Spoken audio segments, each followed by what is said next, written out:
Hello बच्चों, प्रस्तुत video कक्षा 3 के लिए बनाया गया है।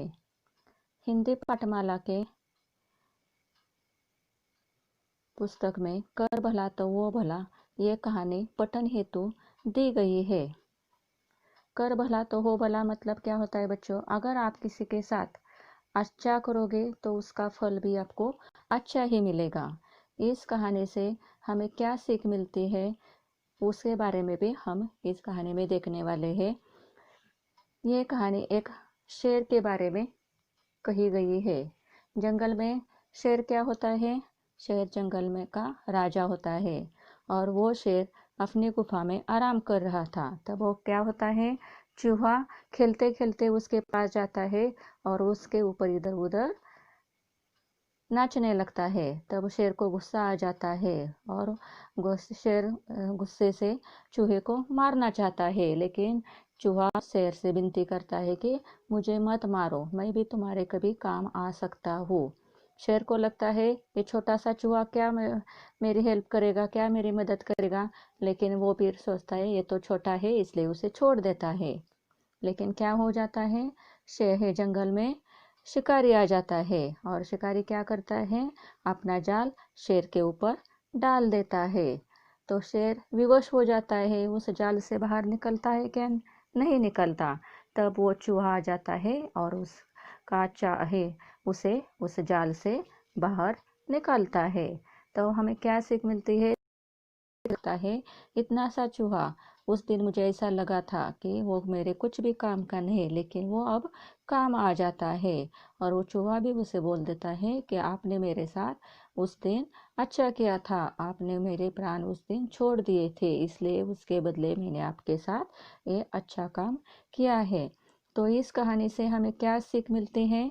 हमें हमेशा दूसरों के साथ अच्छा ही करना चाहिए। जब आप दूसरों के साथ अच्छा करोगे तो उसका फल आपको अच्छा ही मिलेगा। आपको बच्चों क्या करना है, ये जो कहानी दी गई है वो ठीक से आपको पढ़नी है और उसके जो भी कुछ सीख दी गई है उसके अनुसार आपका आचरण होना चाहिए। उसके अनुसार ही आपको अपने जीवन में जो भी कुछ काम करना है वो करना चाहिए। या अब यहाँ पर मैं स्टोरी आपको पढ़ाकर बताती हूँ। एक जंगल में एक शेर रहता था। वह जानवरों का शिकार किया करता था। वह उस जंगल का राजा था। एक दिन वह सो रहा था, एक चूहा आया। वह शेर के ऊपर चढ़कर उछलने कूदने लगा। मतलब क्या होता है, इधर से उधर उसके ऊपर वो खेलने लगा। और वो शेर क्या करता था, जंगल में जो दूसरे जानवर है उनकी शिकार करके उन्हें खाया करता था। वो शेर क्या है, उस जंगल का राजा है। जंगल शेर हाँ, शेर जंगल का राजा होता है। शेर जाग गया, उसने चूहे को अपने पंजों में दबोच लिया। तो शेर को गुस्सा आ गया, वो सो गया था तो उसके ऊपर वो चूहा नाचने लगा था, तो उसे गुस्सा आना तो नेचुरल है ना। तो वो शेर गुस्से में आ गया और उसने उसे क्या किया, अपने पंजों में दबोच लिया। चूहा डर के मारे रोने लगा। चूहे ने कहा, महाराज आप तो जंगल के राजा हो, बड़े बड़े जानवरों का शिकार करते हो, मुझे मारकर आपका कोई भला नहीं होगा।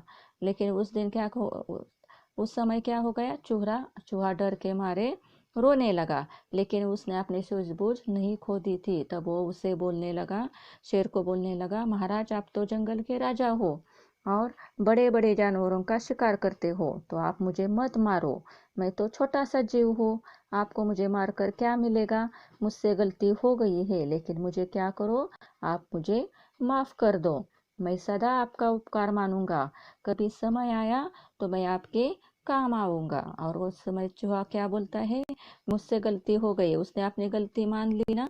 हाँ, उसने अपनी गलती मान लिया और उससे जो है शेर से माफी मांगने लगा, मैं सदा आपका उपकार मानूंगा। और उसने कहा, अगर आपने मेरे प्राण छोड़ दिए तो मैं कभी भी नहीं भूलूंगा कि आपने मुझ पर बहुत बड़ा उपकार किया है, और कभी भी समय आ गया, कभी भी अगर आपके साथ कोई बुरा समय आता है तो मैं आपके काम आऊंगा। ये सुनकर शेर हंसने लगा। तब शेर को उसका समझ में आ गया क्या उसका अर्थ नहीं आ गया। तो शेर क्या करने लगा, हंसने लगा और सोचा ये छोटा सा जानवर जानवर भरा मेरे कैसे काम आएगा। और शेर क्या सोचने लगा, ये छोटा सा जानवर मेरे काम नहीं आ सकता, अपनी जान छुड़ाने के लिए ऐसी बातें कर रहा है। फिर भी उसने उसे छोड़ दिया। फिर भी शेर ने क्या कहा, उसे लगा ये छोटा सा जीव तो मेरे कुछ भी काम नहीं आने वाला है।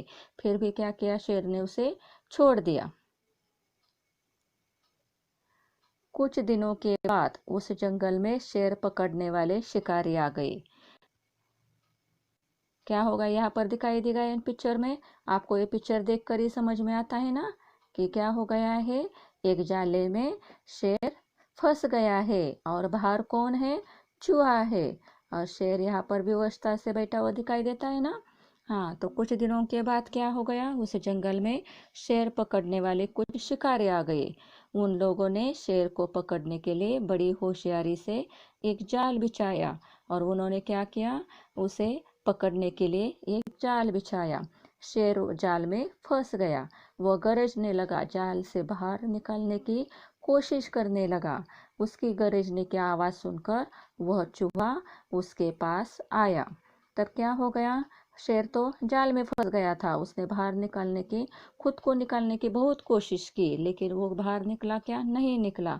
तो वो गरजने लगा, चिल्लाने लगा। तो उसकी आवाज़ सुनकर बच्चों कौन आ गया, चूहा आ गया। और चूहे ने शेर से कहा, महाराज आज मैं आपको इस जाल से छुड़ा सकता हूँ। आपने मुझे छोड़कर जो उपकार मुझ पर किया था, आज मैं उसके बदले आपकी सहायता करूँगा। जो चूहा शेर से क्या बोलता है कि मैं इस जाल से आपको बाहर निकाल सकता हूँ। उस दिन आपने मुझ पर उपकार किया था, उसके बदले मैं अब आपकी हेल्प करता हूँ, आपकी सहायता मदद करता हूँ। चूहे ने क्या किया, चूहे ने जाल को कई जगह से कुतर दिया। उसने अपने दांतों से क्या किया, उस जाल को कई जगह से कुतर दिया। शेर जाल से बाहर आ गया। शेर ने सोचा आज इस छोटे से जीव ने तो कमाल कर दिया। तो शेर क्या सोचने लगा कि इस छोटे से जीव ने क्या किए हैं, बहुत ही बड़ा कमाल कर दिया है। इसलिए किसी ने ठीक ही कहा है, कर भला तो हो भला। इसलिए कहा जाता है अगर आप अच्छा करोगे, भला करोगे तो आपके साथ अच्छा ही होगा, भला ही होगा। आपका इस कहानी का मोरल ऑफ द स्टोरी समझ में आ गई, उसका मतितार्थ आपको समझ में आ गया बच्चों। इसमें क्या कहा गया है, आपको दूसरों के साथ अच्छा ही करना चाहिए। अगर आप दूसरों के साथ अच्छा करोगे तो आपके साथ ही अच्छा ही होगा। तो बच्चों सभी को ये कहानी समझ में आ गई। अब आपको क्या करना है, ये कहानी पढ़नी है। ये कहानी यहाँ जो दी गई है, आपको ये कहानी ठीक से पढ़नी है और आपको भी दूसरों को ये सुनाने की कोशिश करनी है। ठीक है। अब इस कहानी के बाद आपकी हिंदी पाठमाला का 5वां पाठ है, अभिमान का फल। अभिमान का फल ये भी एक कहानी है। और अभिमान का फल, अभिमान मतलब अहंकार।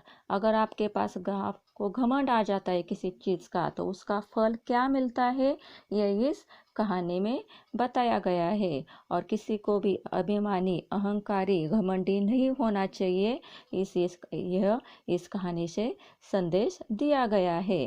अभिमान क्या होता है, मनुष्य के लिए हानिकारक होता है, जो मनुष्य की सारी अच्छाइयों को नष्ट करके उसके लिए घातक साबित होता है। तो अभिमान किसी को भी नहीं करना चाहिए, अभिमानी बिल्कुल भी नहीं होना चाहिए, क्योंकि जो भी कुछ अच्छाई उसके अंदर होती है वो पूरी की पूरी नष्ट हो जाती है। इसमें कहानी में क्या बताया गया है, एक चतुर्दक्ष शिल्पकार होता है, वो अच्छी सी मूर्तियां बनाता था। वो मूर्तियां इतनी वास्तविक लगती थी कि कोई भी उसमें से पता नहीं कर सकता है असली कौन सी है और असली इंसान कौन सा है, नकली कौन सा है। इतने अच्छे से वो मूर्तियां बना लेता था, लेकिन वो उसका अभिमान ही उसके इस अच्छाई के बीच में आ जाता है और उसे उसके अभिमान के साथ जो भी कुछ घटित होता है ये सब कुछ इस कहानी में बताया गया है। अब हम इस कहानी को विस्तृत रूप से देखते हैं। एक बहुत ही चतुर तथा दक्ष शिल्पकार था। वह अपने क्षेत्र में मूर्ति बनाने की कला में बहुत प्रसिद्ध था। एक क्या खाता एक चतुर शिल्पकार था। शिल्पकार किसे कहते हैं? जो मूर्तियां बनाता है और जो अच्छी सी वास्तविक मूर्तियां बनाता है। वो अपने क्षेत्र में मतलब अपने इलाके में मूर्ति बनाने के लिए की कला में बहुत प्रसिद्ध था। वह कुछ ही समय में किसी की भी अनेक मूर्तियां बना सकता था। वो क्या करता था? कम समय में किसी भी व्यक्ति की उसकी जैसी हूबहू मूर्तियां बना सकता था। उसके द्वारा बनाई गई मूर्तियां इतनी वास्तविक प्रतीत होती थी कि एक बार तो कोई भी धोखा खा जाए असली है या नकली। तो उस मूर्तियों को देखकर उसकी मूर्तियां वास्तविक मतलब इतनी रियलिस्टिक ऐसी लगती थी, रियल लगती थी कि उसमें से कोई भी धोखा खा जाता था। इसमें से असली कौन है और नकली कौन है, वो इंसान असली है वो या मूर्तियां असली है, इसमें से पता करना बहुत ही मुश्किल हो जाता था। एक बार एक ज्योतिष शास्त्र के आचार्य उसके यहाँ अपनी मूर्ति बनवाने पधारे। कौन आया था? ज्योतिष शास्त्र के आचार्य, जिनको उनका भविष्य जो भी ज्योतिष है उसके वो ज्ञानी थे। वो क्या आ गए? वो उस मूर्ति का शिल्पकार के पास आ गए और उन्होंने कहा कि उसकी उन्हें मूर्तियां बनवानी है। शिल्पकार ने उनके कहे अनुसार अनेक मूर्तियों का निर्माण कर आचार्य को दिया। तो वो शिल्पकार ने क्या कहा? उनके कहे अनुसार उन्होंने जैसा कहा था वैसे ही उन्होंने मूर्तियों का निर्माण कर आचार्य को दिया। आचार्य उसकी कलाकारी देखकर अत्यंत प्रसन्न हुए तथा अपनी ज्योतिष विद्या के आधार पर बताया कि हे शिल्पकार, इसमें कोई संदेह नहीं कि तुम एक अद्वितीय कलाकार हो। तो वो आचार्य क्या बोले कि मुझे लग रहा है तुम्हारे जैसा वर्तमान में कोई भी कलाकार नहीं, अद्वितीय मतलब उसकी कोई भी किसी के साथ भी तुलना नहीं की जा सकती है। ऐसे तुम कलाकार हो, तुम्हारी मूर्तियाँ इतनी वास्तविक लग रही है कि आप तुम्हारे जैसा कोई भी कलाकार वर्तमान में नहीं है। वर्तमान में तुम्हारे जैसा कलाकार कभी भी नहीं है, परंतु तुम ज्यादा दिन नहीं रहोगे। वो ज्योतिष शास्त्र के आचार्य है, इसलिए उनको पता चल गया कि वो शिल्पकार ज्यादा दिन तक नहीं जिंदा रहने वाला है। वो उन्हें क्या बता देता है? तुम्हारी उम्र बहुत कम है, इसलिए तुम क्या करो, जितनी जल्दी हो सके अपने महत्वपूर्ण कार्य निपटा लो, तुम्हारी मृत्यु निकट है। वो उन्हें ज्योतिष शास्त्र के बारे में उनके ज्योतिष देखकर वो उन्हें बता देता है आचार्य कि तुम्हारी मृत्यु निकट आ गई है, पास आ गई है। ये सुनकर शिल्पकार बहुत घबरा गया, परंतु दूसरे ही पल उसके मुखमंडल पर हल्की मुस्कान फैल गई। पहले तो क्या हो गया, वो शिल्पकार डर गया। डर जाने के बाद लेकिन उसके बाद उसके दिमाग में ऐसा कुछ आ गया कि जैसे ही उसके मुखमंडल पर मतलब उसके चेहरे पर हल्की मुस्कान फैल गई। उसने आचार्य को धन्यवाद दिया तथा एक योजना के तहत अपनी ही कई मूर्तियां बना डाली। उसने आचार्य को धन्यवाद क्यों दिया? क्योंकि उसको ऐसा लगा कि आचार्य ने अच्छा हुआ बता दिया कि उसकी मृत्यु अब पास आ गई है, तो वो उसके बारे में कुछ ना कुछ अभी से सोच सकता है ना। तब उसके दिमाग में उसने एक योजना बनाई और उस योजना के तहत मतलब उसकी इस योजना के अनुसार उसने क्या किया? उसने अपनी ही मूर्तियां बना डाली। क्यों बना डाली बच्चों उसने अपनी ही मूर्तियां? क्योंकि उसकी मूर्तियां असली और नकली समझ में नहीं आ रही थी। उसकी मूर्तियां उसके जैसे ही वास्तविक नजर आ रही थी, इसलिए उसने क्या किया, अपने जैसी ही मूर्तियां बना ली ताकि किसी को पता न असली शिल्पकार कौन है और मूर्तियों में से ही शिल्पकार है क्या, ऐसा उसने सोचा। और उसने क्या किया, अपनी जैसी ही सेम टू सेम मूर्तियां बना डाली कि जो दूसरा भी कंफ्यूज हो जाए कि इसमें से असली शिल्पकार कौन है। जब लोगों ने लोगों ने ही कई बार मूर्तियां बनाने का कारण जानना चाहा तो वह सिर्फ मुस्कुरा कर रह गया। जब लोगों ने ही उससे पूछा कि तुम ये मूर्तियां क्यों बना रहे हो, अपनी ये मूर्तियां क्यों बना रहे हो, तो वो क्या कर रहा था तब उस समय, सिर्फ मुस्कुरा रहा था। उसने किसी को भी इसकी वजह नहीं बताई, बोला कुछ भी नहीं। समय बीतता गया, उसने कुछ बोला क्या उसके बारे में नहीं बोला। उस बाकी के ये लोगों को मालूम नहीं था कि आचार्य ने उनके बारे में क्या कहा, उनका ज्योतिष क्या बता दिया था। इसलिए वो खाली मुस्कुरा रहा था और कुछ भी किसी से नहीं बोला। समय बीतता गया, वह नित्य उन्हीं मूर्तियों के बीच रहने लगा। तब क्या हो गया, दिन ब दिन समय बीतता गया और वो क्या करने लगा, उन्हीं मूर्तियों के बीच रहने लगा। आचार्य की बात सत्य हुई। आचार्य ने क्या बात कही थी कि उनकी मृत्यु निकट आने वाली है, पास आने वाली है। तब उनकी मृत्यु का समय आ गया था। प्राण लेने के लिए कौन आ जाता है, प्राण लेने के लिए जब यमदूत आया तो वह चकित रह गया। वह यह नहीं जान पाया कि जिस व्यक्ति को मैं लेने आया हूँ वह इनमें से कौन है, क्योंकि वह सभी मूर्तियां तो वास्तविक लग रही थी, असली लग रही थी। तो यमदूत भी धोखा खा गया कि इसमें से शिल्पकार कौन है और मूर्ति कौन सी है। तो वो क्या हो गया, वो ये नहीं जान पाया कि जिस व्यक्ति को मैं लेने आ रहा हूँ वह इनमें से कौन है। उसने उनके अनेक उपाय किए परंतु वह असफल रहा। वह उन मूर्तियों के बीच में असली शिल्पकार को ढूंढने लगा कि इसमें से कौन शिल्पकार है, लेकिन वो ढूंढ पाया क्या बच्चों, नहीं ढूंढ पाया। तो वो क्या हो गया, परेशान हो गया, हताश हो गया और वो यमलोक वापस लौट गया।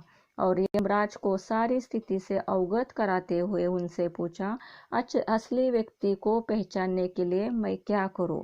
तो यमदूत ने यमराज से सारी बातें बताई कि नीचे जब मैं गया था तो क्या हो गया था, वो शिल्पकार और उसकी मूर्तियों में से ही असली शिल्पकार कौन है यह समझ में नहीं आ रहा था। उसमें से शिल्पकार कौन सा है और मूर्तियाँ कौन सी है, यही उनके समझ में, यमदूत के समझ में नहीं आ रहा था। तो अब मैं क्या करूं, वो असली व्यक्ति को पहचानने के लिए मैं क्या करूं, ये उसने यमराज से पूछा। यमराज ने उसके कान में कुछ कहा और उसे पुनः पृथ्वी पर भेज दिया। तो यमराज ने क्या किया, उनके कान में कुछ ऐसे शब्द बता दिए कि वो, और बताकर उनको कहाँ भेजा, यमदूत को पृथ्वी पर भेजा। पुनः दूत वही पहुंचा। पुनः वो दूत, यमदूत कहाँ पर पहुंचा, शिल्पकार के पास पहुंचा, जहाँ स्वयं जैसी अनेक मूर्तियों के बीच वह व्यक्ति बैठा था। वो शिल्पकार कहाँ बैठा था, उन मूर्तियों के बीच बैठा था। वहां पहुंचकर उसने मूर्तियों की बड़ाई के पुल बांधते हुए कहा, प्रियवर, तुम बहुत ही चतुर तथा कुशल कारागर हो। नाना रूप बनाने की विद्या तुम्हें बखूबी आती है। तुम इसमें सिद्धहस्त हो। कोई भी व्यक्ति, यहाँ तक मैं भी इस कला में तुम्हारा मुकाबला नहीं कर सकता। तो यह यमदूत ने क्या कहा, पहले जिसने भी यह मूर्तियाँ बनाई है उस शिल्पकार की प्रशंसा करने लगा कि तुमने बहुत ही अच्छी मूर्तियाँ बनाई है, तुम्हारी इस मूर्तियों का कोई भी, कि तुम्हारी इस कला का कोई भी मुकाबला नहीं कर सकता है। लेकिन मेरे मित्र, तुम सिर्फ एक गलती कर गए, बस जरा सी त्रुटि रह गई। लेकिन क्या वो बोलता है, पहले उसकी शिल्पकार की प्रशंसा करता है और बाद में क्या बोलता है कि तुमसे ये मूर्तियाँ बनाते हुए एक त्रुटि रह गई है, मतलब एक उसमें थोड़ी सी चूक हो गई है तुमसे। तो वो शिल्पकार अब क्या होगा, उसके ऊपर जब वो ऐसा बोलता है तो उसको अपनी खुद की आलोचना, खुद की गलती दिखाने के लिए वो चुप बैठेगा क्या, नहीं बैठेगा। तो वो क्या बोल बैठता है, यह सुनकर उन मूर्तियों के बीच छिपा वास्तविक व्यक्ति अपनी आलोचना सह नहीं सका। आलोचना मतलब अपनी जो भी कुछ उस गलती के बारे में उस यमदूत ने बोला तो वो सुन सका क्या, नहीं सुन सका। और उसने क्या कहा, वो बोल पड़ा, झट से उछल पड़ा और बोल पड़ा क्या त्रुटि रह गई है, किस बात में मैंने गलती की है। वो क्या बोलता है मुझसे, उसमें क्या त्रुटि रह गई, उसमें वो क्या कमी रह गई मेरी मूर्तियों में, मैंने ऐसी क्या गलती की है। वो जल्दी से उसमें से उछल कर बाहर निकल आया मूर्तियों के बीच में से, और वो यमदूत से पूछने लगा।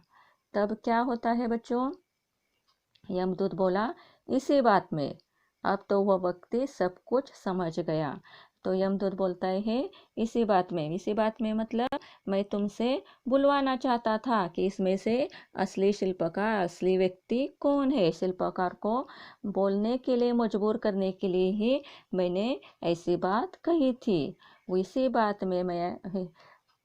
बात में अब तो वह व्यक्ति सब कुछ समझ गया। उसने इसी बात में कहा तो वो शिल्पकार सब कुछ समझ जाता है ना, कि यमदूत उससे वो इसकी ऐसी बुराइयां कर कर, जो चुपचाप बैठा था, मुख बंद कर बैठा था मूर्तियों के समान, वो बोल पड़ेगा और उसमें से वो गलती कर बैठेगा। और वास्तविक गलती ही थी कि वो बोल पड़ा, और बोल पड़ने पर पता चलता है कि मूर्तियाँ कभी बोलती है क्या, नहीं बोलती है। तो जो शिल्पकार है वही बोलेगा, और यमदूत को पता चलेगा कि वो असली व्यक्ति कौन है उन मूर्तियों के बीच में। क्योंकि शेष मूर्तियां तो मुख थी, मूर्तियां असली लग रही थी, वास्तविक लग रही, प्रतीत हो रही थी, लेकिन वो बोल सकती थी क्या, नहीं बोल सकती थी। इसलिए यमराज ने यमदूत को बताया कि नीचे जाकर, वहां जाकर पहले उसकी प्रशंसा करो, और बाद में उन मूर्तियों की बुराइयां करो कि उसमें कुछ ना कुछ त्रुटि रह गई है, उससे कुछ ना कुछ गलती हो गई है। वो गलती वो नहीं सुन पाएगा, उसका अभिमान जाग जाएगा, उसका गर्व घमंड जाग जाएगा कि मैं इतना बड़ा शिल्पकार हूँ, और उसने ऐसे क्या मुझसे, मेरी मूर्तियों से गलती निकाली। तो वो बोल पड़ेगा, और वो शिल्पकार बोल ही पड़ा। तो उसकी यही वास्तविक गलती थी कि वो बोल पड़ा, वो अपनी आलोचना सुन नहीं पाया, और वो अपने घमंड से बोल पाया कि मुझसे गलती क्या हो गई है। उसका अहम जाग पड़ा, उसका अहंकार जाग पड़ा, और वह नहीं चाहता था कि वह पराजित हो, कि वो नहीं सुन सका कि कोई भी उसके बारे में कुछ गलती निकाले। वो खुद को बहुत ही अच्छा शिल्पकार समझता था, उसकी मूर्तियों में से कोई भी गलती नहीं निकाल सकता था, ऐसा उसके मन में बैठ गया था। और वो खुद को ऐसा लगा कि यमदूत ने यह बात बताकर वो उसे खुद को अपराजित है, उसको ऐसा लगा कि वो उसमें मूर्तियों में कुछ गलती कर बैठा है, तो मतलब वो हार गया है। उसकी भूल ने उसकी मृत्यु के गर्त में पहुंचा दिया। तो यमदूत उसे पहचान लेता है, और उसे शिल्पकार को अपने साथ ले जाता है। तो बच्चों, क्या इससे सीख मिलते हैं? अभिमान मनुष्य को अंधकार के गर्त में धकेल देता है। अतः कभी अभिमान मत करो, कभी भी इंसान को अभिमान, घमंड नहीं करना चाहिए। उन्हें कभी भी, इंसान को कभी भी घमंडी नहीं होना चाहिए। गर्व से कुछ भी बात को अपने मन में नहीं डाल लेनी चाहिए। इससे आपको इस कहानी से क्या संदेश मिलता है? अभिमान कभी भी नहीं करना चाहिए।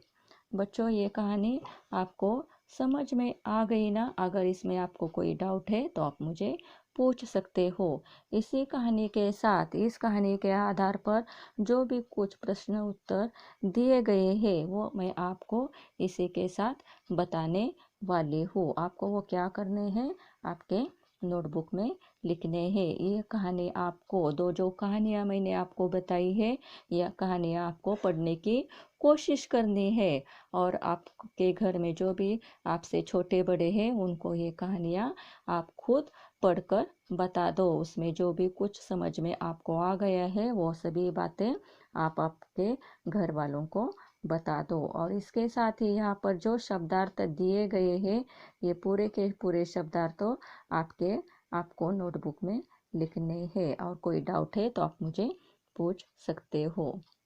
धन्यवाद।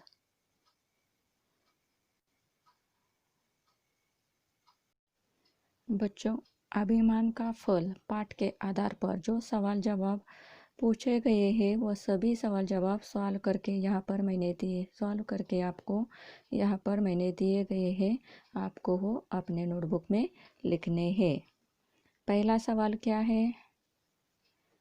निम्नलिखित प्रश्नों के उत्तर दीजिए। शिल्पकार द्वारा बनाई गई मूर्तियों की क्या विशेषता थी? शिल्पकार द्वारा बनाई गई मूर्तियाँ इतनी वास्तविक प्रतीत होती थी कि एक बार तो कोई भी धोखा खा जाए ये असली है या नकली है। वो मूर्तियाँ कैसी थी? वास्तविक प्रतीत होती थी कि उसे देखने के बाद कोई भी पहचान नहीं सकता था कि यह मूर्तियाँ नकली है या असली है। ज्योतिष शास्त्र के आचार्य ने शिल्पकार से क्या कहा? ज्योतिष शास्त्र के आचार्य ने शिल्पकार से कहा कि तुम एक अद्वितीय कलाकार हो। वर्तमान में तुम्हारे जैसा कलाकार कहीं भी नहीं है, परंतु तुम ज़्यादा दिन नहीं रहोगे। जितनी जल्दी हो सके अपने महत्वपूर्ण कार्य निपटा लो, तुम्हारी मृत्यु निकट है। तीसरा सवाल है, यमदूत से बचने के लिए शिल्पकार ने क्या उपाय सोचा? यमदूत से बचने के लिए शिल्पकार ने एक योजना बनाई। उस योजना के तहत अपनी ही कई मूर्तियां बना डाली। चौथा क्वेश्चन है, यमदूत क्या देखकर चकित रह गया? प्राण लेने जब यमदूत शिल्पकार के पास आया तो वह चकित रह गया। वह नहीं जान पाया कि जिस व्यक्ति को मैंने लेने आया हूँ वह मूर्तियों में से कौन है। शिल्पकार ने क्या की थी? स्वयं की बहुत सारी मूर्तियाँ बनाई थी ना, उन मूर्तियों के बीच वो रहने लगा। तो यमदूत भी चकित हो गया, वो नहीं पहचान पाया उन मूर्तियों के बीच में से शिल्पकार कौन है। यमदूत ने असली शिल्पकार को कैसे पहचाना? यमदूत ने शिल्पकार की आलोचना की। शिल्पकार आलोचना नहीं सह सका और वह बोल पड़ा। उससे यमदूत ने असली शिल्पकार को पहचाना। शिल्पकार कहाँ पर छिप गया था? मूर्तियों के बीच में छिप गया था। और जब यमदूत ने उसकी आलोचना की, उसकी बुराई, उसकी मूर्तियों की बुराई की, तो क्या हो गया? तब वो शिल्पकार बोल पड़ा। उससे यमदूत ने उसे पहचान लिया। निम्नलिखित शब्दों का अपने वाक्यों में प्रयोग कीजिए। कौन सा शब्द है? मूर्ति। गणेश की मूर्ति सभी के मन को लुभाती है। दूसरा है शब्द धोखा। हमें किसी से भी धोखा नहीं खाना चाहिए। तीसरा शब्द है लोग। वो लोग बहुत अच्छे हैं।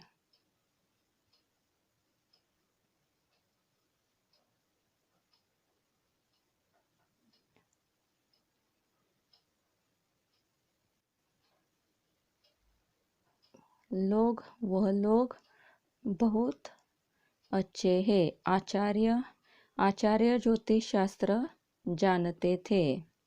किसने किससे कहा? तुम एक अद्वितीय कलाकार हो।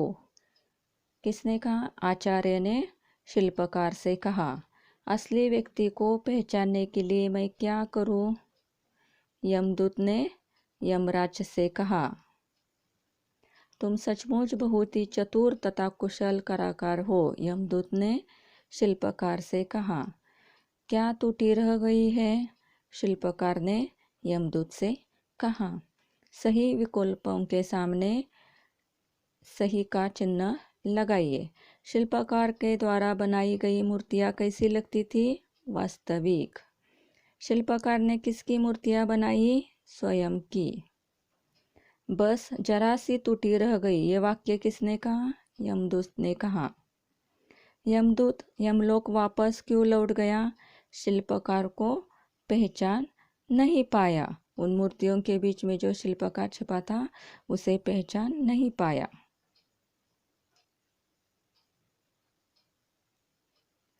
शिल्पकार क्या नहीं सह सका? अपनी आलोचना नहीं सह सका। निम्नलिखित शब्दों के दो दो पर्यायवाची शब्द लिखिए। चतुर, होशियार, निपुण। यमराज, यम, जीवितेश। पृथ्वी, धरनी, वसुंधरा। अभिमान, घमंड, अहंकार। अंधकार, तम, अंधेरा। आचार्य, पंडित, ज्ञानी। निम्नलिखित शब्दों के लिए विलोम शब्द लिखिए। असली, नकली। निर्माण, नाश। मूक, वाचाल। चतुर, मूर्ख। सत्य, असत्य, मिथ्या। पराजित अपराजित, सफल असफल, जीवन मरण।